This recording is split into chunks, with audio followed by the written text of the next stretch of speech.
All right, friends, it's C-Man. I'm back. Let's do another video on you-know-who, Blaha, man. Let's do a reaction video to Blaha. Jesus, man, another one of these videos. Somebody just told me he did a tofu video. I'm probably going to have to do one on that, too. I don't know. Anyways, going to do a reaction video to the gym lifting, recruiting, gym, whatever, gear slave himself, JasonBlaha. Blaha says... Number one tip for gaining more muscle in the gym. Number one tip for gaining more muscle in the gym. All right, I can't wait to react. All right. What is the number one tip I have for most people to make better gains in the gym? Hey, everybody, it's Yes, what is it, Jason? Please tell us, all of us. We want to know. JasonBlaha here. I thought I would chat with you guys and gals a little bit about this today. He did. And when I make this statement, people are going to misinterpret it, but let's jump into it. Okay. Most people do not train hard enough. They simply do not. We just don't train hard enough. Harder than the last time. Okay. I guess I'm not training hard enough, even though I'm training for 6 hours a day now. Train hard enough. Now, you get people who are like, but I get sweaty. I put in a lot of effort. And a perfect example. I had someone many years ago who I knew, an acquaintance on social media, who, I said, I'm just not a fan of burpees. And she's like, what do you mean? Do you not get hot and sweaty and everything doing them? And I was just like, no, they're not doing anything in terms of producing, muscle adaptations. And she didn't understand because. Gee, I wonder why, man. How would burpees give you any muscle adaptations? And I love how he says muscle adaptations. You adapt, and then there's no more adaptation. So you have to. What's an adaptation, Blaha? What's an adaptation when it comes to muscle? What's that for? What does it do? What's the reason behind it? Her mind, if you get a burn and your heart rate's up, you exercise, right? But when we look at You all want to know what that adaptation is? It's to protect you from any more muscle damage. So if it protects from muscle damage, you can't grow any muscle. That's why it says in science, it says a unique feature of untrained muscles, they get stiff and sore due to damage. Unaccustomed exercise is known, unaccustomed bouts of exercise, eccentric exercise is known to cause what? Widespread muscle damage. And unfamiliar forms cause this damage. And things that you're not usually used to will get this damage. It's an adaptation. And then you never get it again. It goes away, flies away. Look, you want to see this? I'll explain this. It's like these tests people talk about all the time. No. I posted my community section so you can read it yourself. Right there. I think it's this one. Is it this one or this one? It's this one. Okay. Exercise-induced muscle damage, EIMD. That's a type of training, EIMD training. You could call it EIMD training, the acronym for it. This often occurs when an athlete, listen to this, an athlete, somebody who's trained. When a trained person, an athlete, participates in a new or unfamiliar exercise. What do you know what's unfamiliar? Untrained. If you're unfamiliar, you're untrained with it, aren't you? See what I mean?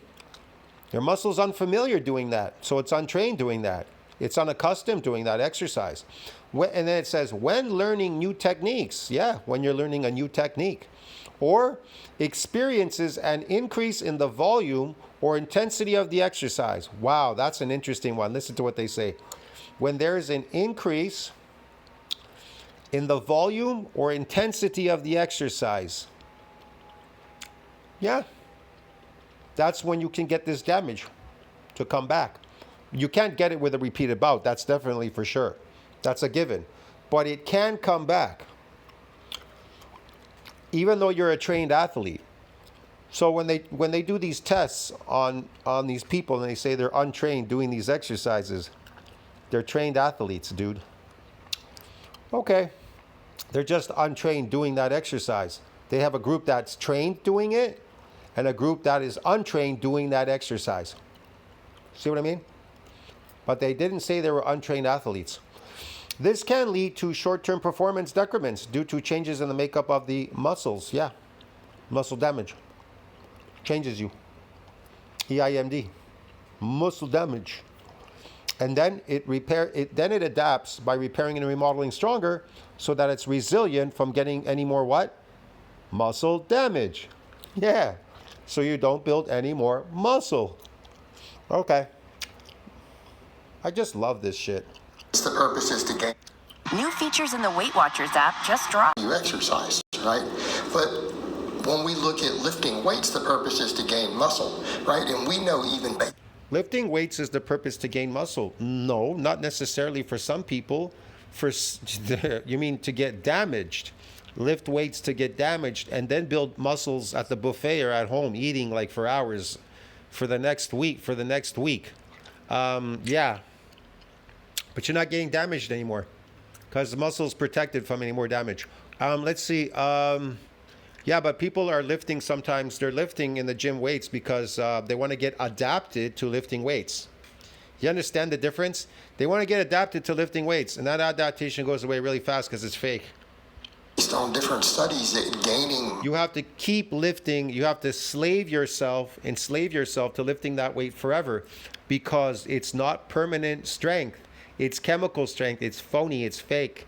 And so if you don't keep lifting, it's going to go away because you're weak. That's why you're weak. muscle from lifting weights will do the most for bringing your body fat down, even for people who are doing it to lose weight. So you need to understand that. So what happens, people come in and they train and they think that because they use maybe say a really light weight and they just did it till it burned and they just quit, that they were training hard enough, when the reality is They were. I like how I said they used a very light weight and they did it till it burned. Well, they once they get adapted to that, then they have to move up in weight. You understand me? you need to be doing sets close to failure, and But they may not be getting damaged because it's tricky. It's tricky. When they say volume and stuff like that, what they're talking about there, they really talk about an overworking of that muscle. It takes a lot of repetitions to cause the muscle to micro-injure. And it becomes more resilient with every bout because it repairs and remodels stronger so that it's resilient from further assaults. that means that you're going to have to increase weight as you go. In other words, if all you're doing is just feeling a burn and your heart rate's up, you may not be building as much muscle as you think. So if you watch muscle, Well, if you want to build sarcoplasmic muscle like Blaha here, then take some TRT. That will even give you more sarcoplasmic. But you can just build it eating complex carbohydrates. You know, your carb meals that you all eat, the artificial dinners or meals or food that you eat. And just keep lifting in the gym and eat a lot of it, more than usual. Just double, triple it. As long as glycogen exceeds that breakdown, there's no MND size limit. It's not restricted. It's not, how should I put it? It's not privy to the MND size limit. The muscles, the sarcoplasm, it can load a lot of glycogen in there and give you these phony muscles. most of the sets I'm doing through here, most of these aren't even my main exercises. This is mostly supplemental stuff, not even my big thing. Yeah, these are not his main exercises. They've turned into exercises. There's no longer it's no longer considered EIMD training. But notice on It's endurance training because the type 2 are glycolytic, so you're glycogen loading. That's why people are looking for the pump. The more you can pump, the better the pump, the bigger they're gonna get, bro. I'm telling you, I'm not joking. most all of these, you see me reaching momentary muscle failure. So watch these curls as a perfect example. Sure. I get to the end. That's why in science they say nobody's building any muscle because muscle's protected. It's adapted. It adapts to protect from muscle damage from, well, you can't build any more muscle without that damage. And I'm only doing about 10 to 11 reps, okay? Without any additional nuclei to that myonuclear domain, you can lift those weights to high heaven, Blaha. And you can eat as much protein or whatever you're eating there forever and ever, and you'll never build any muscles. But I know, you're taking TRT, so you should technically be able to build it on anything, even Cabbage Patch dolls. Yeah. It's not about the burn, it's the fact that I took the biceps to the limits of the muscle fibers, right? And we're not getting that She took it to the limit of the muscle fibers, broski. Yes, man. because we just went to exhaustion with 30 or 40 reps. Some of the stuff in here, Yeah, that's not necessarily correct. Okay, that's not how it works. There's even, 6, 7 reps, some of these exercises, right? Like the weighted chin-ups. Right there, notice it gets to the bottom and I just can't lift it. That was, I think, around 10 reps, went to do 11, and it just stuck. It just simply stuck. So the problem is, again, people are doing sets that are very, very far from. He lifts every day in the gym. He's making these videos. He's lifting every day in the gym. So when is he building muscles? Never. He's exercising. Failure, and here's the thing with that, and not saying that I even agree with all of the data, yeah. but even if you look at research that's out there, the people who train that way have to train more. In other words, if you look at any of these studies trying to claim high volumes of training produce all this great muscle growth, notice that none of those people train to failure. High volume, they must have read something somewhere like I just read to you. It's not necessarily like that. It's complicated. It's complicated. The load, they say load. When they mean load, they mean there has to be more load on the eccentric movement than the concentric, because you can't lift it all the way to the top anyways. You're able to lower a heavy weight a lot easier because there's gravity involved. There's gravity pulling on the muscle, so you're kind of in a stop motion because, if you just dropped it, you would rip your arm off, wouldn't it? So yeah, if these stopping motions, the gravity plus the weight pulling on you, so it makes it seem it's a lot heavier. So it'll pull you down. It's like you pull on a stack of weight with a cable. You pull on it down, right? Okay, that's heavy. You pull, it's kind of hard. But now it's pulling back on your arm. It's pulling in the opposite direction. It's pulling your arm. What are you doing? You're not going to just let it go up in the air and pull your arm and your whole body fly up in the air in the gym, right? You're going to do it in a kind of a stopping motion. See what I mean? You're tensing your muscle in a stopping motion. It's being tense. It's tense because you're scared. You might fucking rip the what do you call it? The ligament, the tendons right off the bone. Boom. You understand me, man? So you wouldn't just allow it to pull your arm. But like I said, you can handle a lot more on the eccentric than concentric, for sure. When you have studies that have looked at over the years of people who actually take sets to failure, we see way. Yeah, but I'm not saying that can't work. Look, here's the thing, man. It's not enough. It's not enough. You have to be in a period. There has to, man. I can't explain this. There has to be a lag period. A lag period is much better to get this damage to come, but it's not working for him. Way lower volumes, producing significant muscle growth. Look, he's just so conditioned at this point. He's doing the same exercises all the time, over and over and over again, looking for a new outcome. You cannot get a new outcome doing the same exercises. You cannot increase your income if you're working for minimum wage at McDonald's. You understand me? You can't, unless you get paid a higher income. If you move up in position like management or something, I don't know. They might pay you more money. But otherwise, you're like Blaha. You've plateaued at your job at McDonald's, $5 an hour. If not maximum muscle growth. Okay, so again, people are like, but I'm coming in, I'm getting sweaty, I'm doing a ton of work. But that doesn't mean that you're actually training hard. You're doing a bunch. Look, he has the garage door open for once. He lives in a nice neighborhood there. He's renting a room and the landlady lets him use her garage. She's probably some old widow or something. Of suboptimal work. That would be, let me put it in a way that people would understand, say, at their job. Let's use the word work. If you came in and you had a job that was, just very low effort, like let's say you didn't have to do much actual work, but you just sat at the desk and you got paid minimum wage. Isn't that what I just said? And you work 40 hours a week, and then you go, man, I'm really not making. And you work 40. Man, I didn't even see this video, and he's already mimicking what I just said. Hours a week, and then you go, man, I'm really not making enough to pay my bills. Like, this is just it's not enough. I don't understand. I work so hard. Yeah. I spend so much time getting ready. I have to travel. I have to deal with all this traffic. I have to do all this stuff to get here. I have to be on time, clock in. And then you look at them and go, yeah, but really the work you're doing is one, low quality.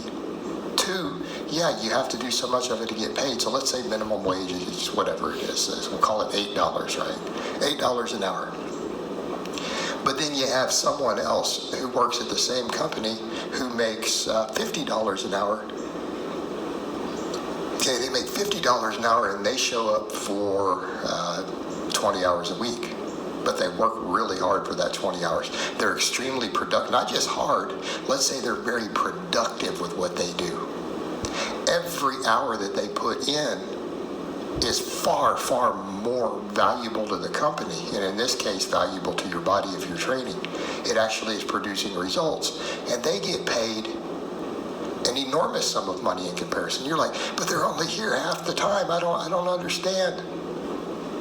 Well, that's the difference. Think of it in those terms. How about if you made 5 times as much money, or 8 or 6 times or 7 times as much money for every hour that you work, you wouldn't have to show up as much. And that's the problem with the lower effort training, when people are perceiving it because they're spending a lot of time doing it. They're spending a lot of time doing it. And yet you go look at some of the great bodybuilding champions, and I'm talking #1 bodybuilders in the world. I'm not saying all of them, but some of them work out an hour or less. Okay? And again, I understand there's going to be differences in things they take, there's differences in genetics, but the fact of the matter still stands. It's never even been a requirement to train more than an hour to be the top-ranked bodybuilder in the world. Have we not had multiple examples? Okay, so factor that in for a moment. Most people are not training that hard. They're just not training hard enough. They're putting in low amounts of effort. And again, huffing and puffing, we're not doing cardio, we're building muscle. If you're just hopping around, He's not building any muscle, he's doing cardio. This is turned into endurance. He's an endurance athlete, exercising now in the gym. So what is he talking about? around and sweating and keeping your heart rate up, Yeah. go get on a treadmill. But you're not building muscle, you're not enhancing your metabolic capacity, you're not doing any of those things. No, these type 2s are glycolytic, and now you're an endurance athlete, lifting, moving the stuff around in the garage, in the gym. Whatever you're doing there. You're coming in often and you're just moving stuff around. You're getting a little bit better at lifting the weight because it's heavy. So your body has to adapt to lifting heavy weight. How does it do that? How does it adapt to lifting heavy weight? Chemicals. It releases chemicals. Androgen receptors, myocytic androgen receptor, control strength. And these motor units, it proliferates them. That's what it does. That's all. It's meaningless. You're weak. You're susceptible to getting injured because you're small and weak. You have very little muscle on your body. Yeah. You're a domesticated animal because you eat fake tofu diets. The more tofu, fake food you eat, the more domesticated you become. You understand me? Why do you think boars lose their tusks and their hair and their muscularity when they're on a farm? Because the farmer domesticates them by feeding them food they're not used to eating on the farm. They don't eat that in the wild. So when they go out there, they start eating their natural food and they hang around their natural environment, whatever, and their body changes back to a boar. Get it? Now, a human, when you put him out in nature, what does he look like? What will he look like? Think about it. Put a human out in the forest, in nature, and leave him out there in the mountains, in the forest and everything. What will he look like? What will he wear? What will his hair look like? His face? Everything, his teeth, his skin, his body, his muscle, his bones. What will they look like? See what I mean? He'll be well adapted, suited to his environment. He'll start adapting. He'll become stronger, better physically. He'll start eating natural food, drinking natural water from springs, and not toilet water that's being recycled in cities with chemicals in it all day, chemicals, chemical food, fake food all day, and stuff like that. See what I mean? So how can Blaha ever change his physical look? How can he? It's really simple. The moment he's, number one of the things he could do is stop eating an artificial diet. Eat a natural diet. As natural as you can get it. I mean, as raw and natural as you can eat your natural food as a carnivore. I'm talking about meat. I'm talking about organs, blood, whatever. Eggs, raw, this, that, whatever. Raw. Raw fish. That's number one. Number two, he should start doing some physical things in the forest. I don't know, man, chopping wood, chasing animals, whatever. And stop lifting these weights. And he'll start to form. His hair may even grow back. His pumpkin head may change. It may change into a human head. I don't know. His body will change for sure, definitely. I will bet my life and money on it that he'll be undomesticated. He'll probably look a lot better than looking like a domesticated pumpkin here, a weak little pumpkin. You're not toning anything. He might even get taller for all we know. Who knows? Right? You're doing suboptimal cardio. And you're definitely doing suboptimal lifting. Get in and do hard sets. And by hard sets, notice I'm not breaking the form down. I'm not cheating. I'm not using really horrible, sloppy form. I'm just taking the sets to their limits. Take it to the limits. That's it. With good form. And when the weight stops and you're like right there, you're right, I almost couldn't do it. Yeah. Pause for a second, tried to get a couple more. And then that's it. Finished. You just couldn't do another rep. Same thing, watch these dumbbell presses. Couldn't do another rep. One set of a couple of reps. Wow. And then he goes back to lifting, doing his chest. I don't know what's going on here. The blood is moving from one area to the other, to the other, to the other area. This is bad training, poor training. This is probably my last set of the day. This is more conditioning training to condition you not to get any more damage. I've done barbell work and everything first. All right, come over, we do the reps. And then when I can't do another rep, it just sticks at the bottom. There's no cheating. Yes, let me do another rep while I just move the blood again back from my legs to my upper body.